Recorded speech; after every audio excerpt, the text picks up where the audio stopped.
खुदा बाप और बेटे और उल कुदुस के नाम से आमीन। मेरे अजीज़ो, आइए हम खुदावंद अपने खुदा का शुक्र करें जिसने आज का ये खूबसूरत दिन हमारी ज़िंदगी में बढ़ा दिया। तो आइए अजीज़ो, हम आज के दिन का आगाज़ बाइबल मुक़द्दस की तलावतों से करें। आज की पहली तलावत मुकाशवा की किताब, उसका 15वां बाब, पहली 4 आयात। फिर मैंने आसमान पर एक और बड़ा और ताज्जुब अंगेज निशान देखा, यानी ये कि 7 फरिश्ते 7 पिछली आफतों को लिए हुए हैं, क्योंकि इन पर खुदा का कहर ख़त्म होता है। और मैंने आग से मिले हुए शीशे का एक समुंदर देखा, और जो उस हैवान और उसकी मूरत और उसके नाम के अदद पर गालिब आए थे, वो उस शीशे के समुंदर पर खुदा के बरबत के लिए खड़े थे। और वो खुदा के बंदे मूसा का गीत और बर्रे का गीत ये कहकर गाते थे कि ऐ खुदावंद खुदाए कादर मुतलक, तेरे काम अजीम और अजीब हैं। ऐ कौमों के बादशाह, तेरी राहें रास्त और दुरुस्त हैं। ऐ खुदावंद, कौन तुझसे ना डरेगा और तेरे नाम की तमजीद ना करेगा, क्योंकि तू ही अकेला कुद्दूस है।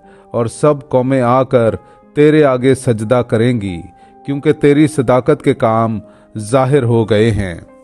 पाकलाम का पढ़ा और सुना जाना हम सब के लिए बाइसे बरकत हो। खुदा का शुक्र हो।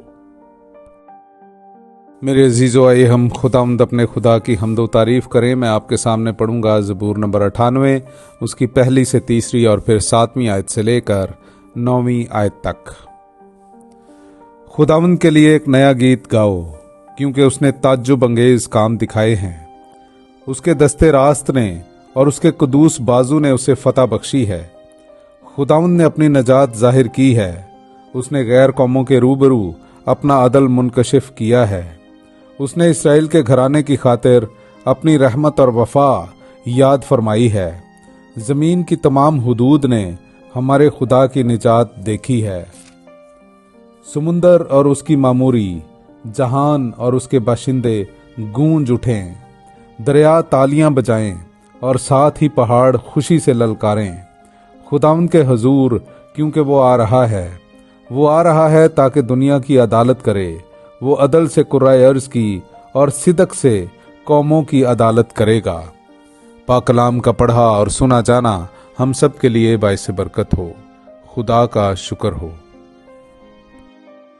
अजीज़ो, आइए हम आज का इंजीली इक्तबास सुनते हैं। मुकद्दस लूका की अंजील, उसका 21वां बाब, 12वीं आयत से लेकर 19वीं आयत तक।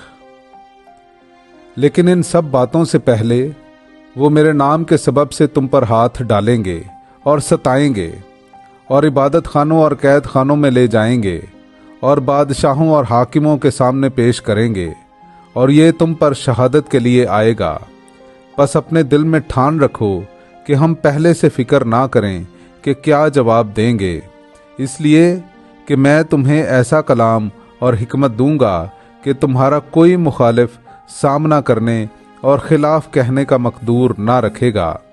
और माँ बाप और भाई और रिश्तेदार और दोस्त भी तुम्हें गिरफ्तार कराएंगे, और तुम में से बाज कत्ल किए जाएंगे, और मेरे नाम के सबब से सब लोग तुमसे कीना रखेंगे, लेकिन तुम्हारे सर का एक बाल भी बीका ना होगा।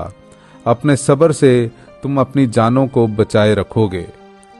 पाकलाम का पढ़ा और सुना जाना हम सब के लिए बाइसे बरकत हो। खुदा का शुक्र हो।